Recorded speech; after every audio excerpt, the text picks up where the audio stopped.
Dios les bendiga a todos, espero que todos se encuentren bien este día.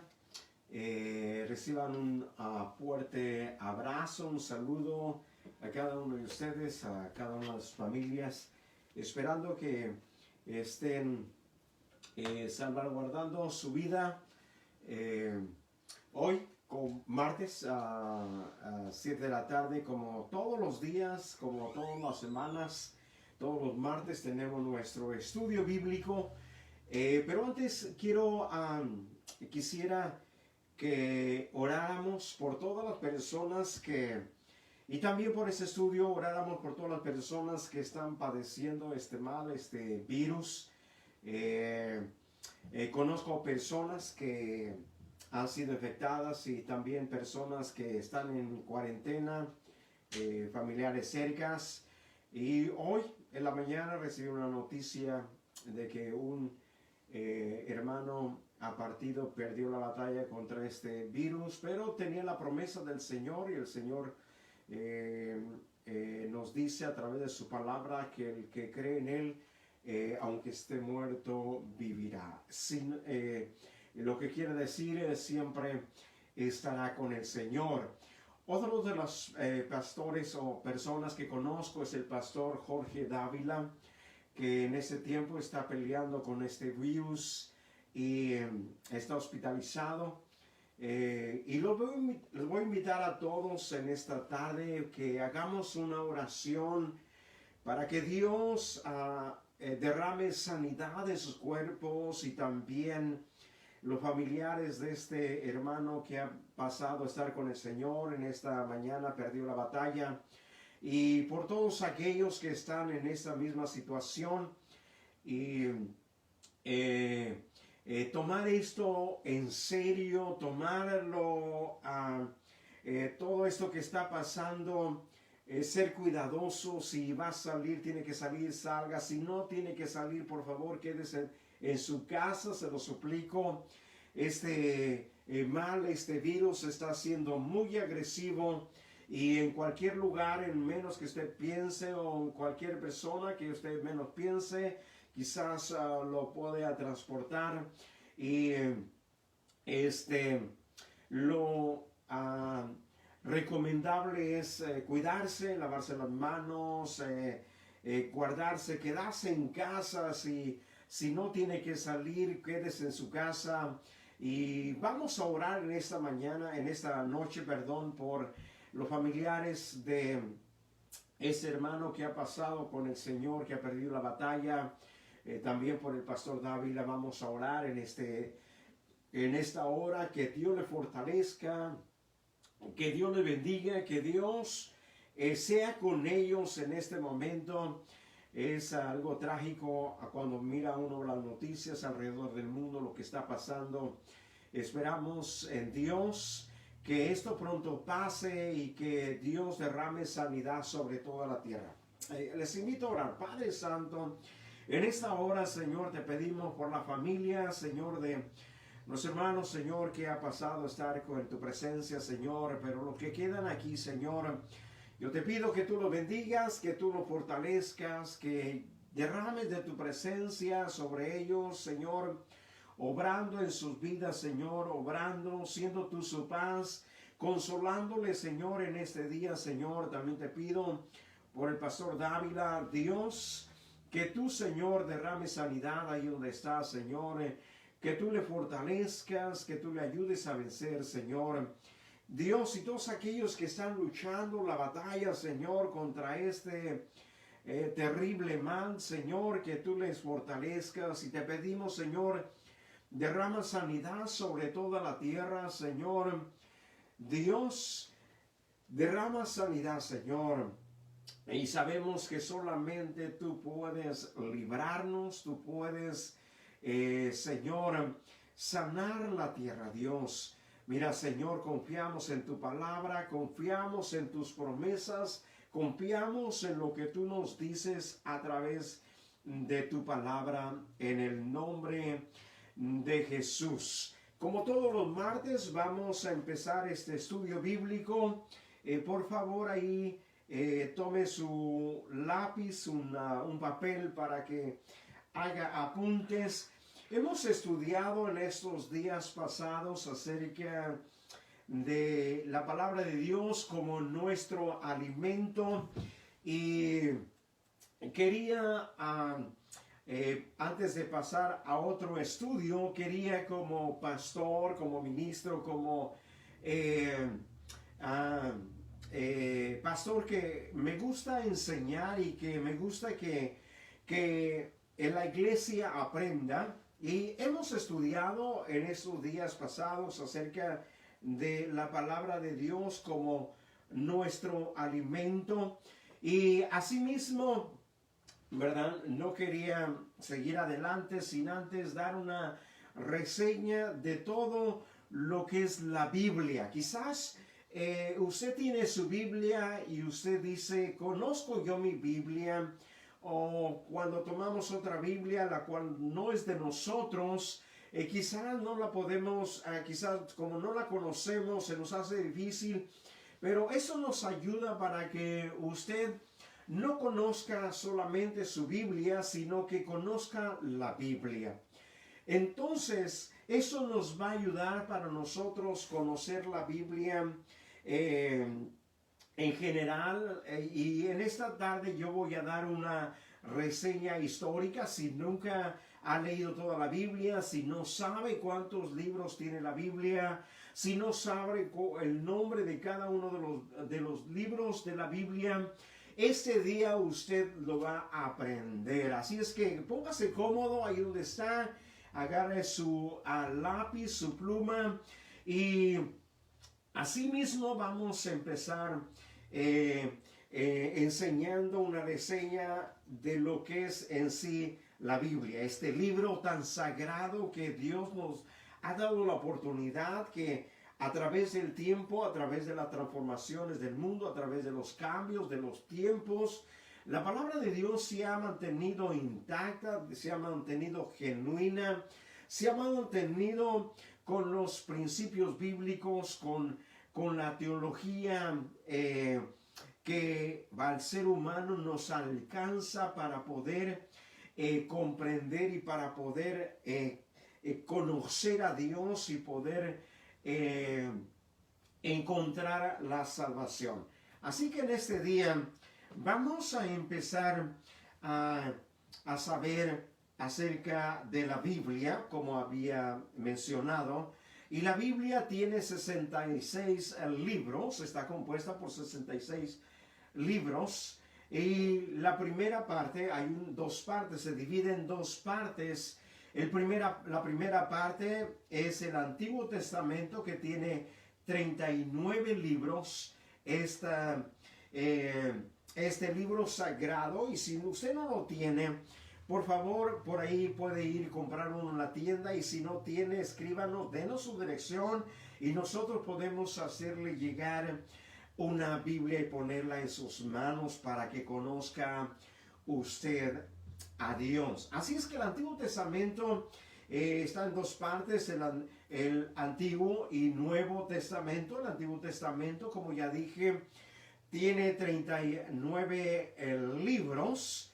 Y el Nuevo Testamento tiene 27 libros, que los dos testamentos juntos hacen una Biblia o un compendio de 66 libros.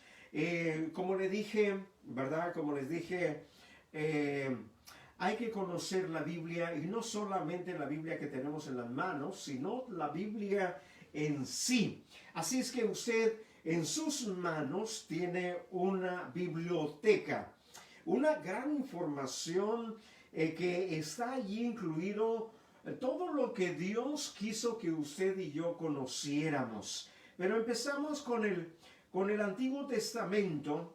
El Antiguo Testamento, que en sí la Biblia habla acerca de lo que incluye, es como un testamento, algo que se ha heredado, algo que Dios lo dio, y lo dio como herencia al pueblo de Israel y también al pueblo de Dios, que es la iglesia.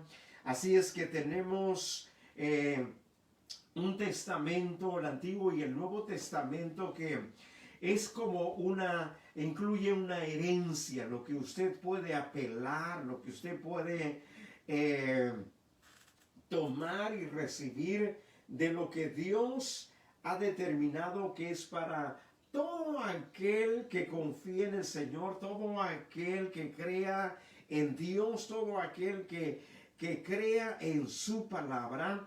Porque déjeme decirle que creer en la palabra de Dios es fe que ha nacido en nuestro corazón, porque muchas personas no creen en la Biblia. Ellos piensan que es un libro cualquiera, pero la palabra de Dios o la Biblia no es un libro cualquiera, es un libro sagrado escrito por hombres y mujeres, pero revelado a través del Espíritu Santo, como habíamos mencionado anteriormente.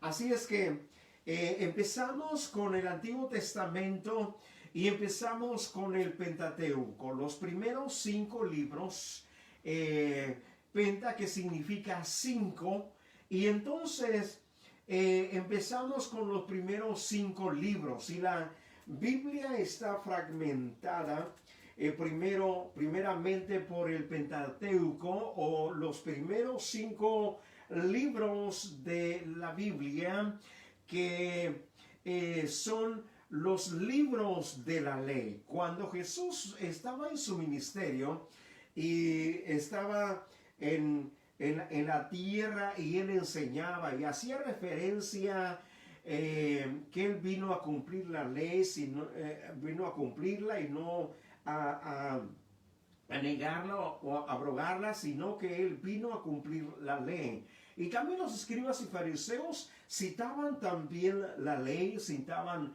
la Biblia. ¿Y qué era lo que citaban ellos? Lo que citaban ellos era el Pentateuco, los primeros 5 libros de la Biblia. Y el primer libro del Antiguo Testamento que compone el Pentateuco está Génesis, y Génesis significa principios o comienzos.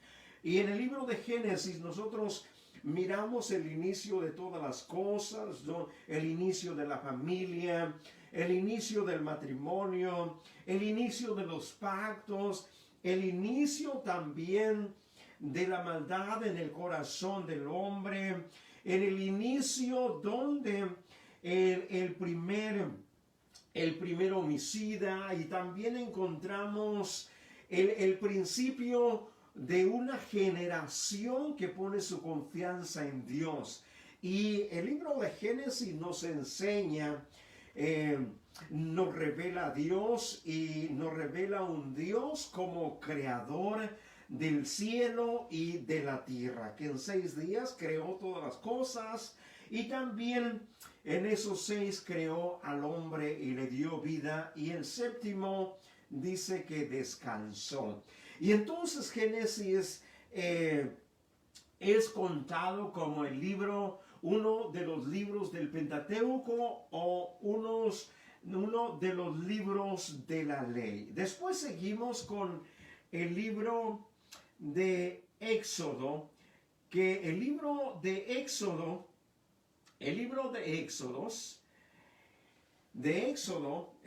relata, ¿verdad?, la liberación del pueblo de Israel de la esclavitud. Y ahí vemos nosotros en ese libro cómo hay un faraón que esclaviza al pueblo de Israel.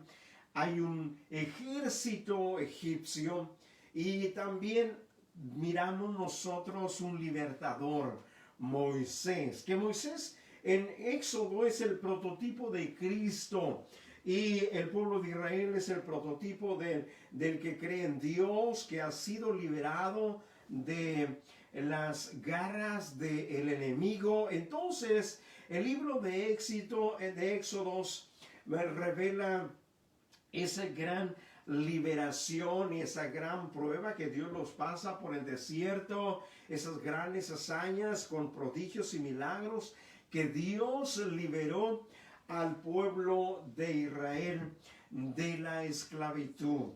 Y también Éxodo está incluido en el libro de la ley, en el Pentateuco. Después sigue el libro de los Levítico. Y Levíticos incluye ahí las leyes ceremoniales, las leyes que se implementaron, las leyes de los rituales, las leyes también moral, la ley para los sacerdotes, la ley para adoración y cómo se debía de presentar a alguien delante de Dios. Entonces Levíticos incluye las leyes ceremoniales tanto como las leyes morales. Y después sigue el libro de Números. ¿Y qué enseña el libro de Números? El libro de Números enseña el recuento nuevamente del pueblo de Israel, de los que habían salido de Israel, que muchos murieron en el camino por desobedecer a Dios y quizás su falta más grande era su queja, su qué sé yo, que tenían contra Dios, contra Moisés. Y déjeme decirle, si usted hoy se está quejando o se ha quejado algún día, déjeme decirle que el pueblo de Israel, eso es lo que los excluyó de las promesas. Cuando Dios nos dice algo, Dios tiene algo para nosotros, déjeme decirle que nosotros lo debemos de aceptar así como Dios nos lo da. Y lo debemos abrazar y hacer nuestro como Dios nos lo enseña. Hay tiempos de victoria, hay tiempos de lucha, hay tiempos de prueba, aún hay tiempos de escasez y Números, eso es lo que Dios, que Números tenía que ver con el desierto, ¿verdad? El desierto que estuvieron el pueblo de Israel. ¿Y dónde fueron probados el pueblo de Israel?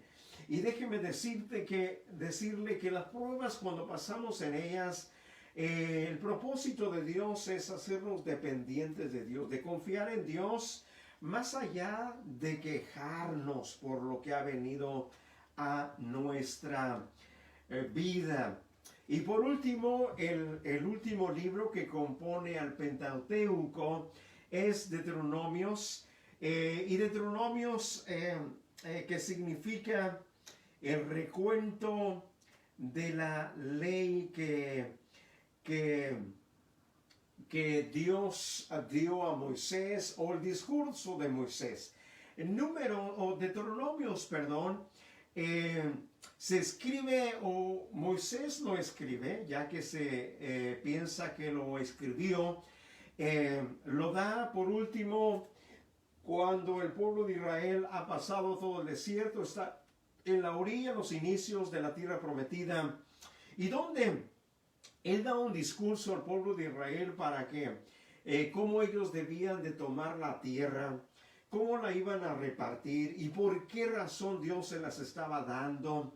Y también les está diciendo que él no iba a entrar a la tierra porque Dios se había enojado con él, porque él se había equivocado en algún momento cuando Dios le dijo, háblale a la piedra, y Moisés le pegó la piedra y Dios a eso le enojó. Entonces Dios le dijo a Moisés, tú no vas a entrar, lo que van a entrar es la generación que sigue después de ti. Entonces toda la generación naciente, los hijos de los que salieron, fueron los que entraron en la tierra prometida. Pero el Deuteronomio sirvió para recordar al pueblo de Israel, para que Moisés recordara al pueblo de Israel de las leyes de Dios, que no se les olvidara las leyes de Dios, las leyes rituales, las leyes morales, las leyes de adoración, las leyes de ayudar al prójimo. Y eso nos habla también a nosotros, porque déjeme decirle que las leyes rituales pasaron, pero las leyes morales están vigentes, están vigentes el día de hoy y Dios quiere que usted y yo también las cumplimos. Así es que el Pentateuco, la primera parte de la Biblia en el Antiguo Testamento, o cómo se divide el Antiguo Testamento, se divide por el Pentateuco o lo que se conocía o se conoce como la ley, o lo que Dios había establecido como principios, y toda aquella persona que creyera en él tenía que poner en práctica la ley o los mandamientos, que ahí encontramos los principios. Si tú y yo queremos aprender y saber, y tú quizás un día te preguntas, ¿cuál es la voluntad de Dios? ¿O qué es la voluntad de Dios?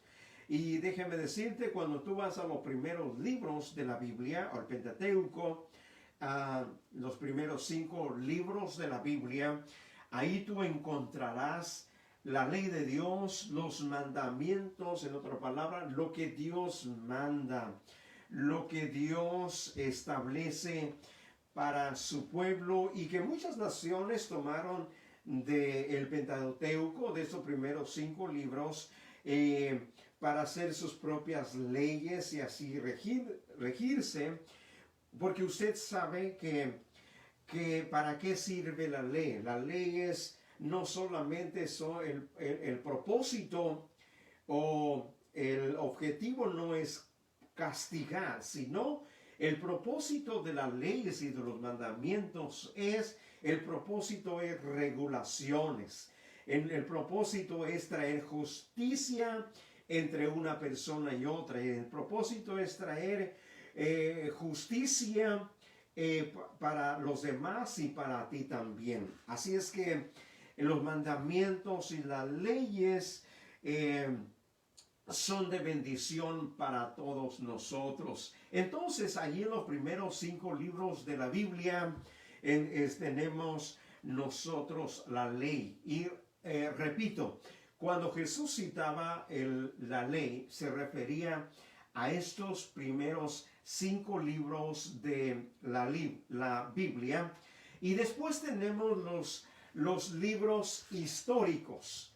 Los libros históricos que cuentan la historia, los acontecimientos, lo que pasó en su momento en el pueblo de Israel, en la preservación de Israel, y también en lo que tuvo que ver con el sostenimiento, el mantenimiento de la fe del pueblo de Israel, y también acontecimientos donde Dios obró, donde Dios les dio la victoria, donde Dios los transportó a prevalecer. Y los libros de los libros históricos están compuestos por 12 libros, y empezamos por uno de los libros históricos. El primero es el libro de Josué. ¿Y qué es el libro de Josué? El libro de Josué revela que Dios bendice, que Dios es fiel y bendice a un pueblo fiel.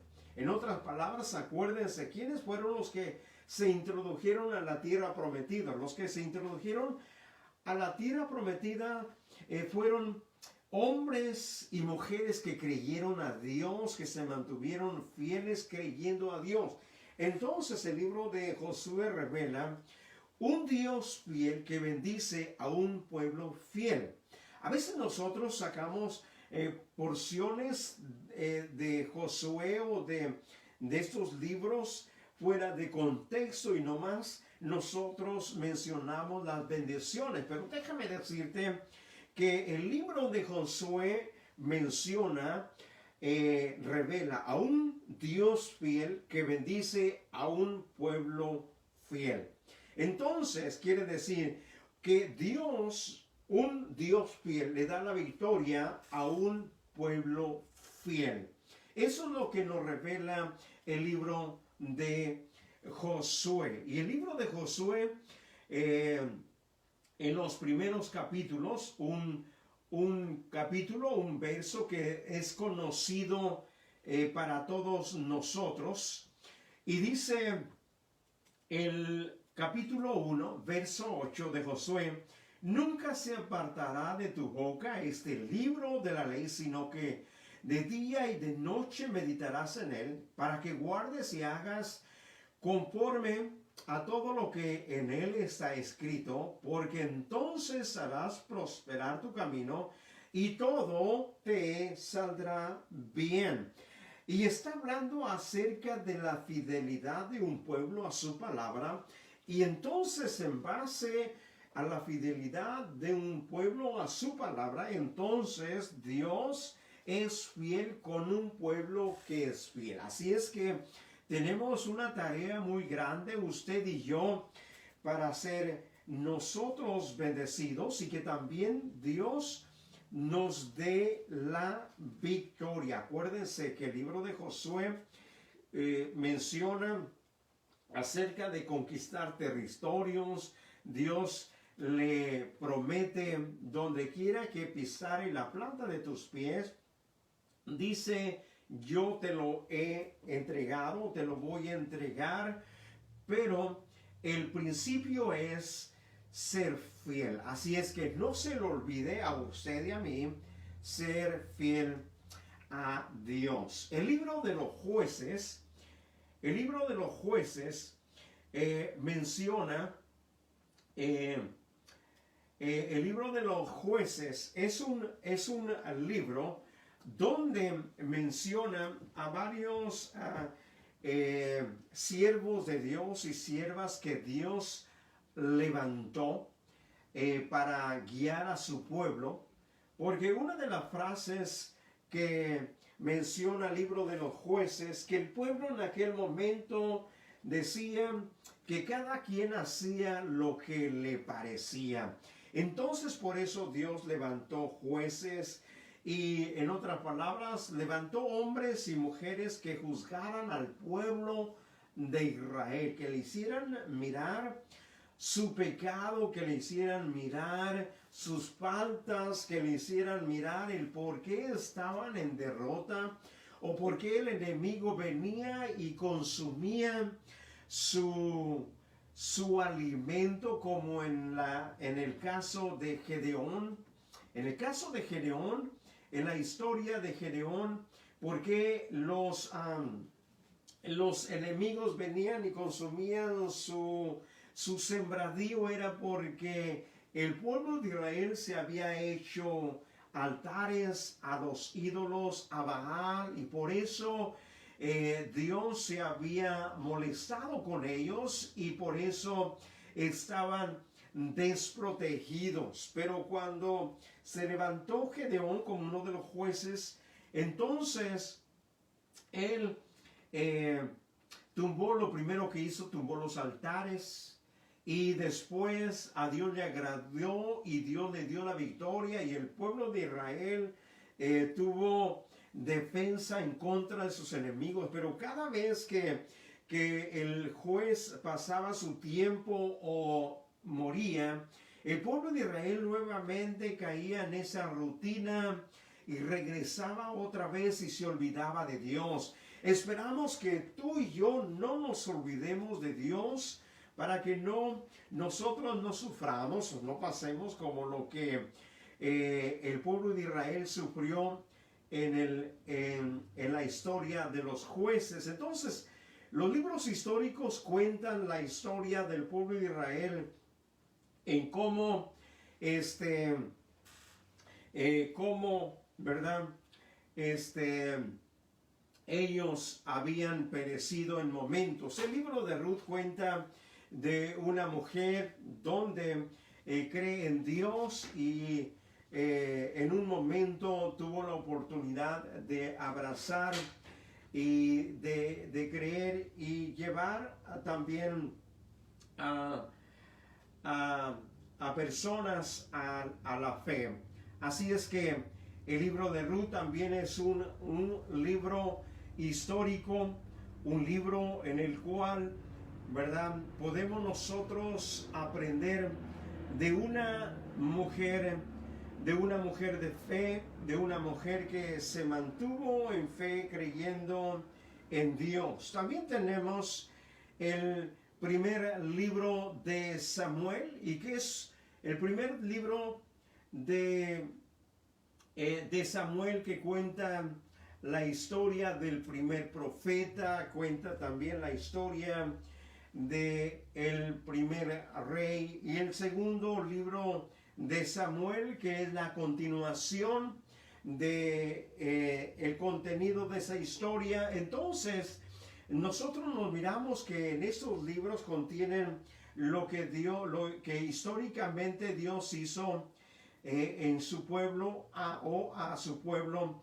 Y en el libro de Reyes, como ustedes conocen o como conocemos, cuenta la historia de David, y también la historia de los profetas, donde tienen grandes victorias, tienen grandes representaciones de Dios. El libro de Crónicas, Segunda de Crónicas, que estos son libros históricos. Esdras, donde Esdras cuenta la historia ya de la restauración del pueblo de Israel después del exilio. Nehemías, que a través de la mano de Nehemías he restaurado el templo, los muros de Jerusalén, que nuevamente se vuelve a restaurar. El libro de Esther es un libro histórico en el cual contiene, ¿verdad?, la historia, la preservación del pueblo de Israel cuando el rey, en su momento, al cual conquistaba todas esas naciones, quería exterminar al pueblo de Israel por un edicto que había firmado por un hombre llamado Naamán, que le hizo firmar ese edicto. Entonces la reina Esther, ¿verdad?, Dios usándola como mediadora para que el pueblo de Israel fuera salvado, preservado.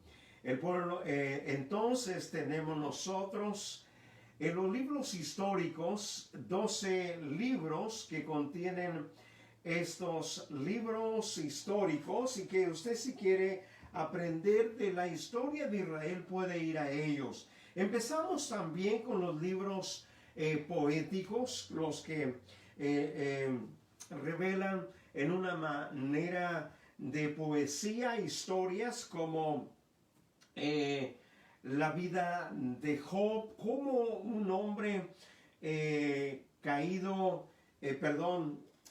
viene un momento, él le tiene todo, pero después lo pierde todo. Él es probado hasta tocar fondo, pero desde allá él habla y reconoce que lo que él tenía, Dios se lo había dado, y que si él era levantado es porque Dios era su redentor. Así es que los libros poéticos lo componen Job, los salmos como el contenido de ellos, que muchos los escribe el rey David, y donde nosotros podemos ir a los salmos y poder nosotros mirar el corazón de un hombre o de una persona que confía en Dios, donde también vemos el corazón de una persona cuando se equivoca a Dios y se arrepiente, donde vemos el corazón de un siervo de Dios, donde se siente mal porque ha pecado con Dios, o donde vemos el corazón de un hombre cuando se siente lejos de Dios, y él apela y lo dice que está sediento de Dios, como en el Salmo 42. Así es que también el libro de los Proverbios, que cuenta principios bíblicos en los libros de los Proverbios, que los proverbios vienen a darnos una manera, sabiduría también, y también nos vienen dando el conocimiento, los principios. Ahí usted encuentra, instruye al niño en su camino y cuando fuere grande, dice, no se apartará de él. También vemos lo Eclesiastés, que es otro de los libros históricos. Vemos también el Cantar de los Cantares. Y esos son los libros que contienen los libros poéticos. Y también el otro grupo que sigue, los profetas mayores.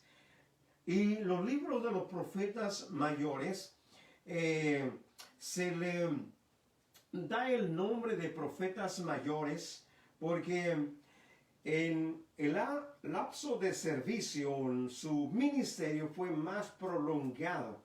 Los años que ellos sirvieron como profetas al pueblo de Israel fue más prolongado. Así es que por eso se le da el nombre como profetas mayores. Y uno de los profetas mayores empieza con el libro de Isaías, y donde los conocedores, los teólogos, dicen que el libro de Isaías es el Evangelio del Antiguo Testamento, porque en el capítulo 56 menciona o narra el sufrimiento de Jesús,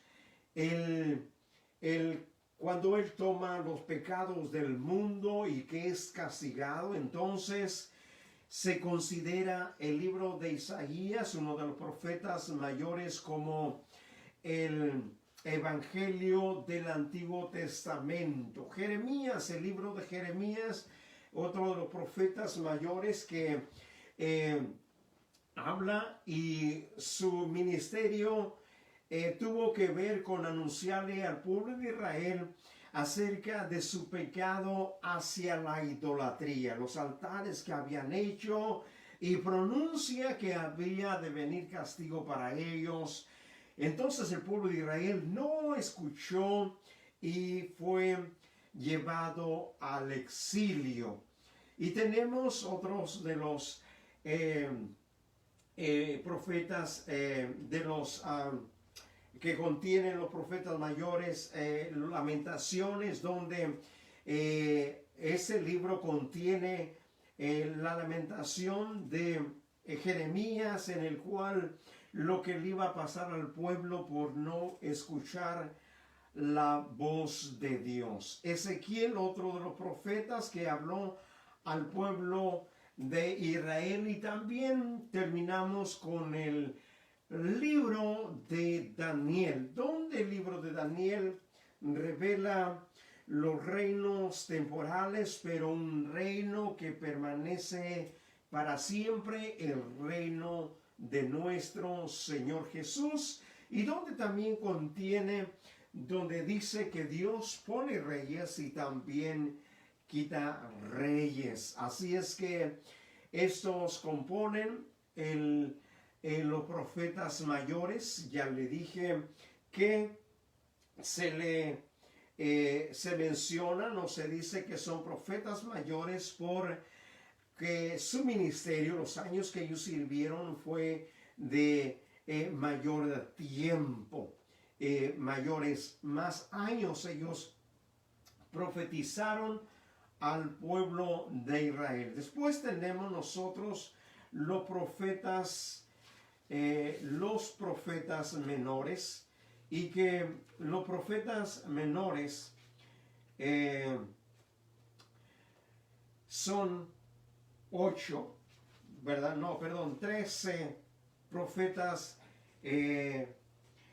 los profetas menores, 12 profetas menores, y el primero de ellos es Sofonías.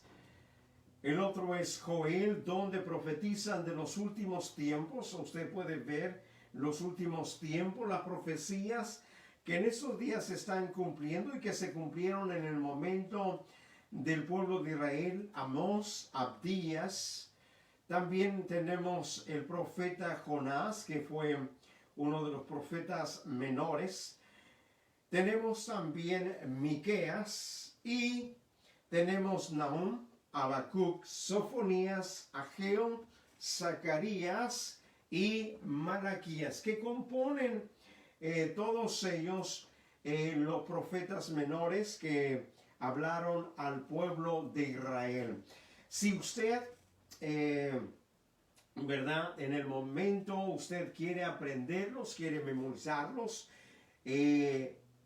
sería de gran ayuda para usted, sería de gran bendición conocer no su Biblia, pero conocer también lo que sí es la Biblia en general.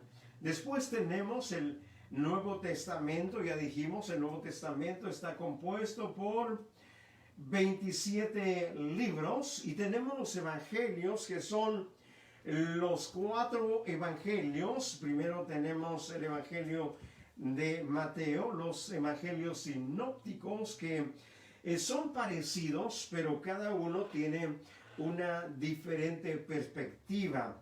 Algunos dicen que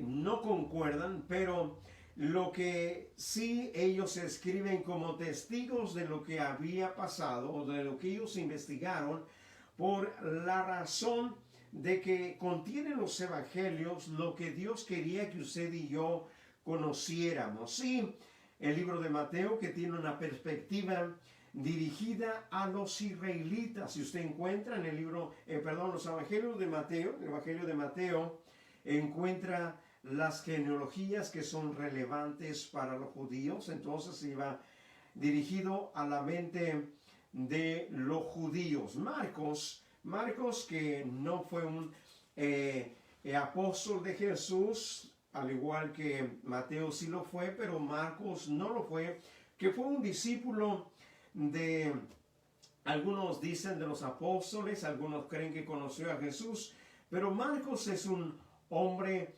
que le gustaba escribir e investigar, y él escribe uno de los evangelios que va dirigido a la mente de los romanos. Y en la mente de los romanos, para ellos era relevante la autoridad, era relevante la posición. Entonces en el evangelio de Marcos usted encontrará la historia del centurión romano cuando viene con Jesús y le pide que sane a su siervo. Pero cuando él lo manda atrás, él entiende que Jesús es mayor en autoridad que él, y le dice, reconociendo centurión romano, le dice, no soy digno que entres tú a mi techo, sino dice solamente, di la palabra y mi siervo sanará. Entonces encontramos una gran autoridad que revela el evangelio de Marcos, aunque revela también el propósito de presentar la vida de Jesús. Tenemos el libro de Lucas, que Lucas, ¿verdad?, va dirigido con la mente de los griegos. Entonces miramos el libro de Lucas, que también revela y representa la vida de Jesús. El evangelio de Juan, donde nosotros miramos, donde también Juan, ¿verdad?, cuenta la historia de la vida de Jesús. Después nosotros tenemos la carta de los Hechos, aunque es una carta dirigida a Teófilo, pero se reconoce como un libro histórico. ¿Por qué? Porque los Hechos cuentan la historia del nacimiento de la iglesia, el desarrollo de la iglesia, las bases que se asentaron para que la iglesia tuviera su desarrollo y el crecimiento. En Hechos nosotros encontramos el derramamiento del Espíritu Santo, la plantación de las primeras iglesias, en aquel momento el llamado de Pablo, el ministerio de los apóstoles, los primeros diáconos de la iglesia. En Hechos nosotros encontramos donde los primeros gentiles se convierten al evangelio y donde los creyentes israelitas o judíos aceptan a los gentiles, que también para ellos es la gracia. Así es que por eso a la carta a los Hechos, como es enviada como una carta, se reconoce como un libro histórico o el libro de los Hechos. Y seguimos con las epístolas paulinas que escribió el apóstol Pablo, y una que la dirige a los romanos, a la iglesia de los romanos que ahí se había levantado. Aunque el apóstol Pablo nunca había ido ahí, les escribe una carta, y se entiende que la iglesia o los creyentes de Roma habían sido convertidos cuando en el día de Pentecostés, que habían venido a adorar a Jerusalén. En la carta a los Corintios, donde Pablo le escribe a la iglesia de los Corintios, una primera carta donde estableciendo las primeras doctrinas, donde les enseña el comportamiento, el matrimonio, y después Pablo considera que es necesario enviar una segunda carta para reafirmar y confirmar lo que él había dicho, y también para arreglar ciertos asuntos que la iglesia había entendido mal. Porque a veces cuando no entendemos, si nosotros entendemos el 50% o una mitad, la otra mitad la vamos a interpretar. Entonces el apóstol Pablo tuvo a bien enviar la segunda carta para confirmar lo que había dicho en la primera y agregar algunos otros asuntos. La carta a los Gálatas, otra iglesia de Galacia, que Pablo envió para confirmar esa iglesia, la doctrina que él había sembrado, había plantado, donde habían puesto la salvación, habían creído salvación por gracia. Pero cuando el apóstol Pablo se tardó en visitarlos nuevamente, ellos habían aprendido, o alguien había llegado a enseñarles, que ahora que el evangelio tenía que ser por obras, por medio de la circuncisión. Entonces Pablo les dice que lo que empezaron en el espíritu terminaron en la carne. Se habían vuelto a judaizar nuevamente. Entonces el libro de los Gálatas, el apóstol Pablo les envía una especie de regaño. También tenemos la carta a los Éfesos, donde el apóstol Pablo les menciona, les deja saber que está orando por ellos y que ruega a Dios para que Dios abra el entendimiento, los ojos de su entendimiento, y ellos puedan comprender la magnitud, lo grande, lo profundo, lo ancho que es Dios. Entonces la carta a los Efesios es para motivarles, también para enseñarle algunos principios. Y tenemos la carta a los Filipenses, una de las cartas que el apóstol Pablo escribe de la cárcel, donde motiva a los filipenses a permanecer. Y ahí es donde usted encuentra una y otra vez que el apóstol Pablo les dice: regocíjense, y digo otra vez, regocijaos. Así es que el libro de los Filipenses también trae las bendiciones y las promesas para aquellos que aportan al evangelio, aquellos que se preocupaban por el ministerio del apóstol Pablo. Ahí les dice: he aprendido a tener abundancia como en escasez. La carta a los Colosenses, que otra iglesia que el apóstol Pablo había levantado y también la ministraba y les enseñaba. Tenemos en la primera carta de los Tesalonicenses, donde les enseña acerca de los principios, cómo Dios nos había sacado de la idolatría, cómo Dios nos había sacado del mundo, pero también les había enseñado doctrinas. Pero la segunda carta, una de las otras cartas que el apóstol Pablo considera que era bueno enviar una segunda carta para confirmar y reafirmar lo que había dicho en la primera.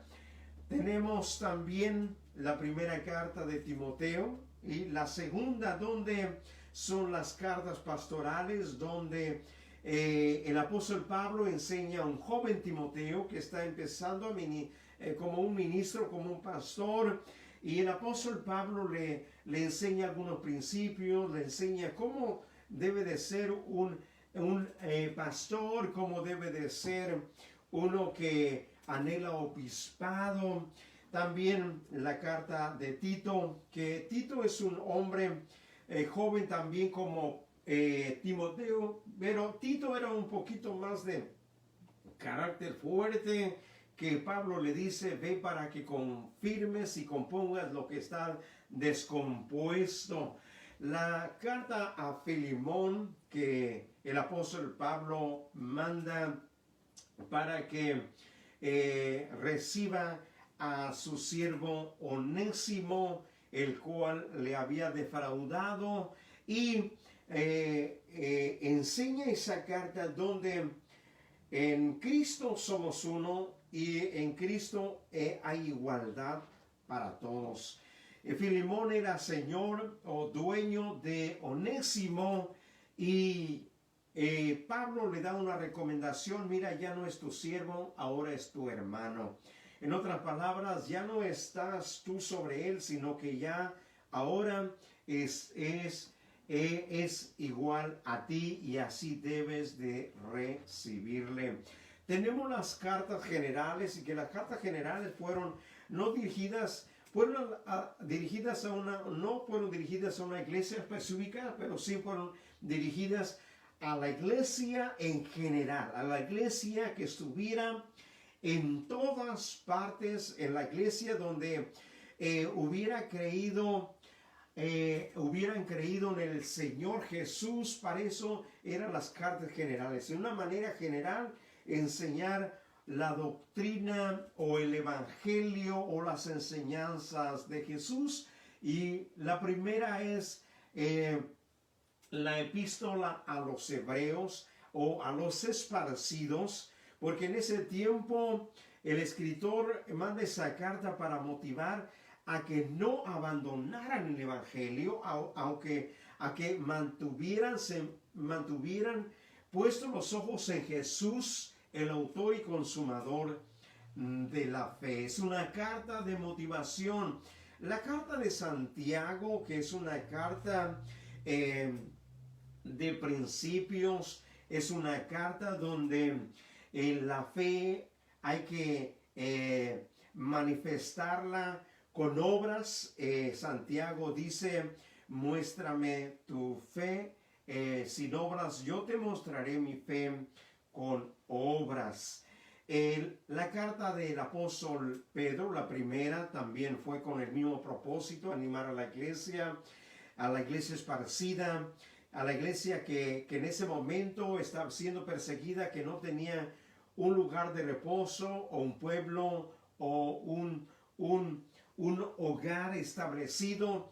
Pero el apóstol Pedro les dice: ustedes son nación santa, pueblo adquirido por Dios, para anunciar las virtudes de aquel que nos llamó de las tinieblas a la luz. Y les da algunas otras recomendaciones, y también considera que es necesario enviar una segunda carta. Tenemos la primera, segunda y tercera carta del apóstol Juan, que también son cartas generales que van dirigidas en una manera general y donde el apóstol Juan tiene a bien separar y decir quién es hijo de Dios y quién no es hijo de Dios, y él lo ilustra como las tinieblas y la luz, como el amor, la luz, el desamor, las tinieblas.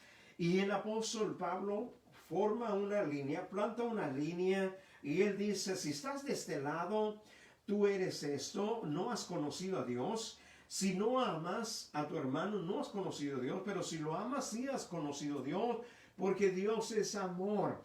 A veces nosotros pensamos, no tenemos las cosas claras, pero si tú vas a las cartas de Juan, él deja las cosas claras. Tenemos la carta de Judas que también, ¿verdad?, aporta al conocimiento o la edificación de la iglesia. Y por último tenemos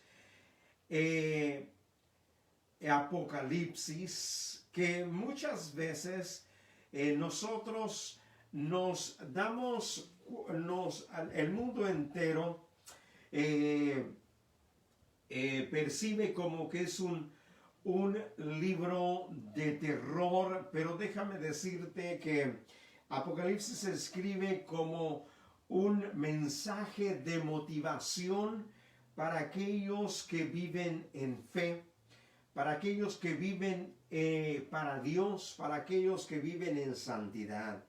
Hay muchas cosas trágicas, hay muchas devastaciones, y déjeme decirle que será para aquellos que aún viendo lo que Dios hace y lo que Dios habla, se rehúsan a creer en Dios. Porque Apocalipsis es un libro de promesas, donde habla acerca de los que son redimidos, de los que Dios enjugará toda lágrima, donde Dios anuncia: allá no habrá llanto ni dolor, porque las primeras cosas habrán pasado. Entonces no es un libro de terror, sino es un libro de motivación para aquel que ha puesto su fe en Cristo Jesús. Apocalipsis 1:1 dice: la revelación de Jesucristo que Dios le dio para manifestar a su siervo las cosas que deben suceder pronto, y las declaró enviándola por medio de su ángel a su siervo Juan, que ha dado testimonio de la palabra de Dios y del testimonio de Jesucristo y de todas las cosas que dice que ha visto. Bienaventurado, dice el que lee, y los que oyen las palabras de esta profecía y guardan las cosas en ellas escritas, porque el tiempo está cerca. Entonces dice: bienaventurado el que guarda la palabra, bienaventurado el que cree en Dios, bienaventurado el que ha agarradose de las promesas, de los principios y de las bendiciones y de los mandamientos de Dios. Así es que déjame decirte, si tú te mantienes en fe, si tú te mantienes en santidad, si tú te mantienes creyendo, te mantienes fiel, porque una de las cosas que el Señor dice a través de Juan: sé fiel hasta la muerte y yo te daré la corona de la vida. ¿Qué es lo que hará diferencia para recibir estas bendiciones? Ser fiel. Ahí encierra todo, ser fiel. Así es que espero que en esta tarde hayas aprendido en esta reseña que hemos compartido, esta reseña de la Biblia, que para que tú no conozcas tu Biblia, sino que conozcas la Biblia en su totalidad, para que tú puedas abrir cualquier Biblia e ir a la palabra de Dios y allí abrazar las promesas y también compartirla. Cuídate, protégete, sigue las recomendaciones que se nos están dando. Si tienes que salir por algo que tú necesitas, sal. Si no, mantente en un lugar seguro. En esta hora quiero orar por cada uno de ustedes. Esperamos que en este día hayan aprendido algo, y quiero orar por su vida, su hogar, su familia.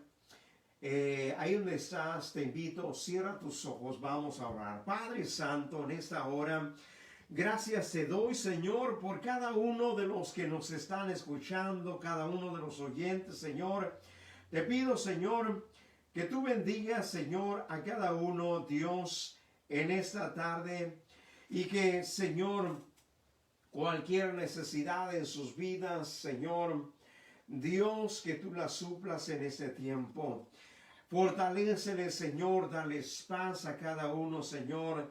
Dales de tus bendiciones, dales de tu presencia, Señor. Dios, y si ha venido temor, Señor, en este día, derrama tu amor sobre cada uno, Señor. Tu palabra dice que el amor echa fuera el temor.